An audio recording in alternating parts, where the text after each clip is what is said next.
Yo, welcome back to another Craftopia guide. In this guide, we're going to be looking at the automatic battery farm. Now, I believe this is the best possible battery farm you can make. It doesn't require water. You can build it anywhere you like, whether that's in a sky base, a base on the water, on the grass, whatever it may be, this will work for you. Now, before we get started, if this guide does help you, please do drop a like and subscribe for more Craftopia content. At 500 subscribers, I will be doing a 24-hour stream right here on YouTube. But let's do this.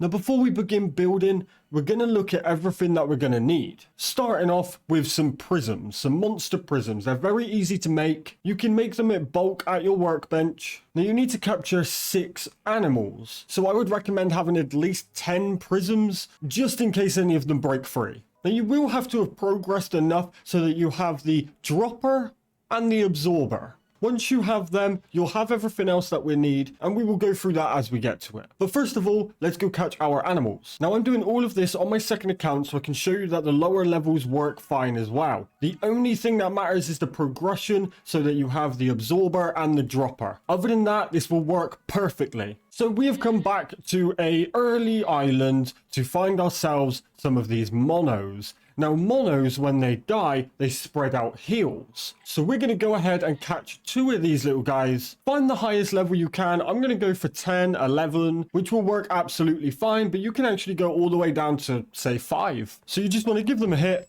I'm not going to use a weapon because I will actually kill it with my main weapon. Now, we're going to get him nice and weak and attempt to catch him.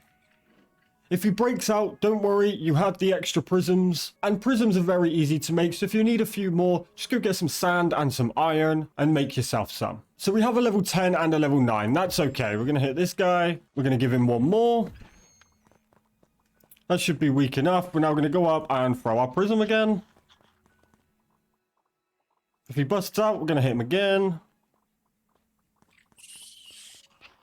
And there we go. So we now have 2 monos. They're different levels, but that doesn't matter. But we have our 2. However, I did say we need to catch 6 animals. There's 2, so we need 4 more. Now, you can either do this with an animal or an NPC, depending on how you want to do it. But to keep it nice and simple, I'm going to go with an animal. If you want to know about NPCs, let me know down in the comments below, and I'll give you a little list of what you can and can't use. So we're just going to go with pigs. So we're going to get him weak. There we go. And we're going to catch him.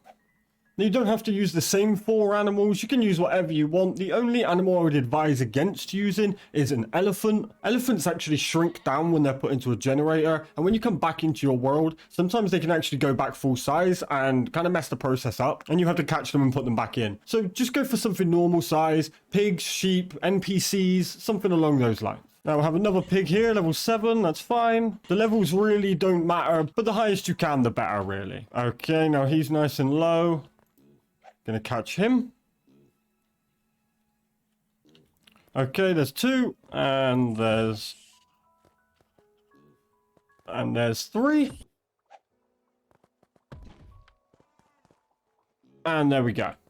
Okay, now what we have is our 2 monos, and we have 4 pigs. There's 2 level 9s, but that's 4 pigs there. So let's head back to our base. Now, as I mentioned, this can be built absolutely anywhere. So I'm going to do this in the sky, but you can do this anywhere you like. All you need to put down is a flat level first. So we're going to equip our floors, and we're going to build 4 out. And we're going to do that again. So what we have is just a nice platform to work on. I've done it 4 along and 3 wide. Now we're going to put another ramp. So what we're left with is actually 2 stories with a nice amount of space to work on, like so. And we're going to build, so we've got the same shape all the way around. We can remove the ramp, but this is what we're left with. We're left with 2 floors exactly the same, 2 stories. So we're going to head up top, and we're going to go to the second to last square, and we're going to delete it.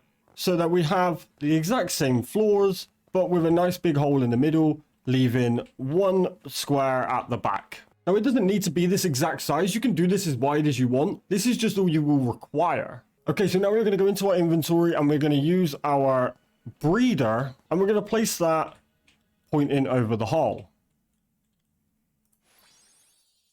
Perfect, just like so. Next up, we are going to equip our pot. Head down underneath, and you want to place your pot down so that it takes up the entire hole from above. So now if we look at this pot from above, it should look something like this. So you have the breeder facing into the pot. So now we are actually going to go ahead and bring out our monos, and we're going to throw them onto the breeder. There's one, and there's another. Now, if you see, when this process happens, usually when you breed an animal, they die as it's happening. However, the monos spread out health, meaning they will heal the two above. So as you see, a mono falls into the pot, dies very fast, and full heals the two on the top of the breeding facility. So now we are going to equip our generators. The best way to do this is actually to grid lock it. That's G on PC or up on controller. Now we're going to want to place two in the middle.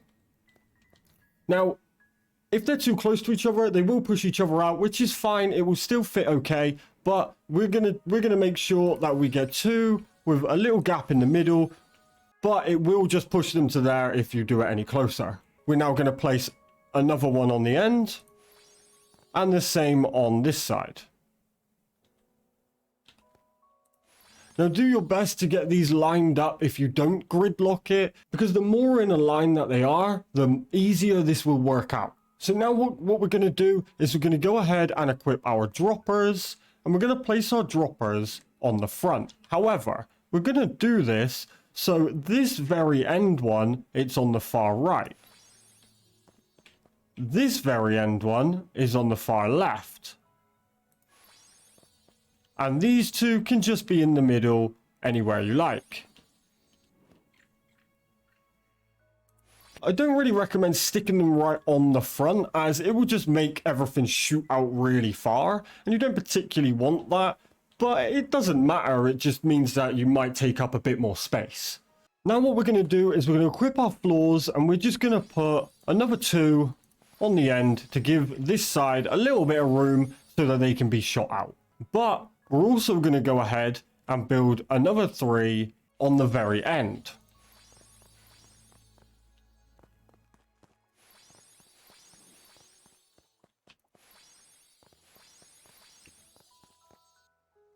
So you should have something that looks like this.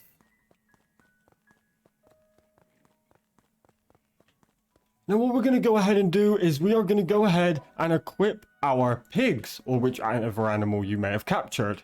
And we're going to go ahead and put them into the generators. Now they can be a little bit tricky to get in there, so just keep trying. But the best way to do it is kind of aim at the floor, and it usually works out pretty well.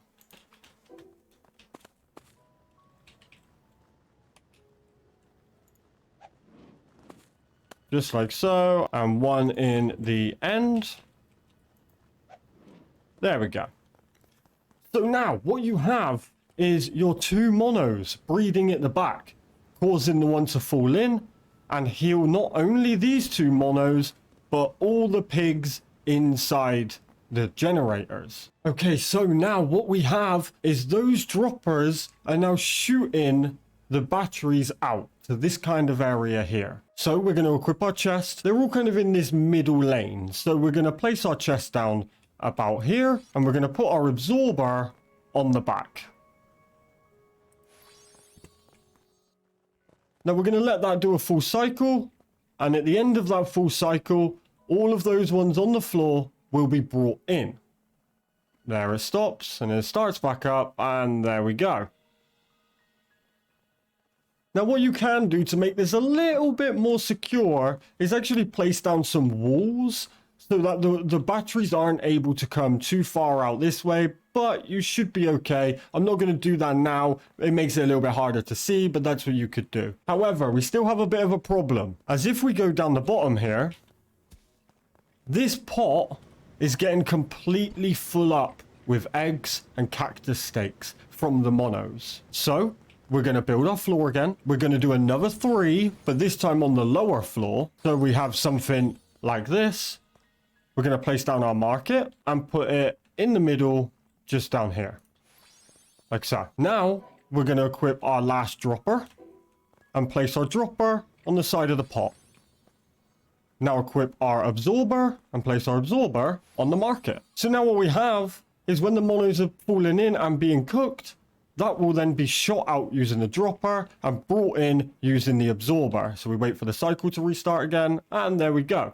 So this also means it's a bit of a passive money maker. You'll make a few thousand every 5 minutes, which is nothing great, but money's money. Now, if you've already left them going in there a little bit, just head into the pot once it's finished cooking and just take them out and place them in your market. They won't build up like that again. That was just because we had the monos go in before we put the market in. Okay, so now you're actually able to go around, tidy up a little bit if you like, remove any flaws that are not being needed if you want to make this area smaller. But you now have a fully automated battery farm. So as you can see, we've already saved up 50. The pigs are still full health. The monos are still healing. The market is still making us money, and we are free to go about our business. Now, I have a more advanced guide of this coming, where we implement this into a couple of other automated systems, and we're able to make 200,000 gold every 5 minutes, while auto-generating batteries and being able to be fully AFK for as long as you like. You don't need to worry about your hunger. You will stay alive. Meaning you could go out, go have some food, go to sleep, and you will wake up and be a millionaire with a bunch of batteries and a bunch of biofuel. So look out for that guide. It's coming very soon. It's a unique design by myself. I haven't seen anybody else do this. But if this guide did help you, remember to smash that like button, subscribe for more Craftopia content. I have way more coming. Enjoy all your batteries. You will need them forever, so save them up. And may batteries never be a problem for you again. Have a great rest of your day. Stay safe, and I'll catch you guys in the next video. Peace.